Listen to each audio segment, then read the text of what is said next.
ആലിമാണെങ്കിൽ വലിയ. അതാണ് ശംസുൽ ഉലമ റഹ്മത്തുള്ളാഹിന്റെ പ്രത്യേകത. നിറഞ്ഞ ആലിമാണ്, വലിയ സുൽത്താൻ ഔലിയാക്കന്മാരും ചക്രവർത്തിയാണ് ശംസുൽ ഉലമ. വലിയ ആളാണ്, ഭയങ്കര ആളാണ്. അതുകൊണ്ടാണ് അവരെ എതിർത്തവർക്ക് ഹസ്റ ദുന്യാവുൽ-ആഖിറ, ദുന്യാവും ആഖിറവും നഷ്ടപ്പെടും. കാരണം അവർ സുൽത്താൻ ഔലിയ മമ്പർത്തെ ഏരിയ മമ്പർത്തങ്ങളെ പറഞ്ഞിട്ട് വർത്താനം പറയും. എല്ലാ റാഹത്തായി വർത്താനം പറഞ്ഞിട്ട് പിന്നെ സിയാർത്ത് ചെയ്യും. ഇവിടെ ചെന്നാൽ മൂപ്പരോട് കളിച്ച് ചിരിച്ച് വർത്താനം പറയാം. ചിലപ്പോ ഗൗരവത്തിൽ ഇറങ്ങിയത് അങ്ങനെയെന്ന് പറഞ്ഞാൽ വർത്താനം പറയാം. ആരോട്?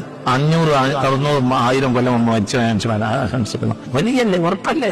ശംസുൽ ഉലമ വലിയല്ല എന്നൊരാൾ പറഞ്ഞാൽ പോലും അവന് ഈമാൻ നഷ്ടപ്പെടും. ആ മനുഷ്യനെ ഒരാൾ നിന്ദിച്ചാൽ പോലും ഈമാൻ നഷ്ടപ്പെടും. മുജദ്ദിദാണ്. ലൗ ലം യകുനിൽ ആലിമു വലിയൻ ഫലൈസ ലില്ലാഹി വലിയുൻ. ആലിമ് വലിയല്ലെങ്കിൽ പിന്നെ വലിയ എന്നൊരാളില്ല. വലിയനെ വലിയല്ലാത്തൊരാൾക്ക് മനസ്സിലാവുകയില്ല. വലിയനെ മനസ്സിലാക്കണമെങ്കിൽ പിന്നെ അങ്ങനെ ആരാണോ വലിയ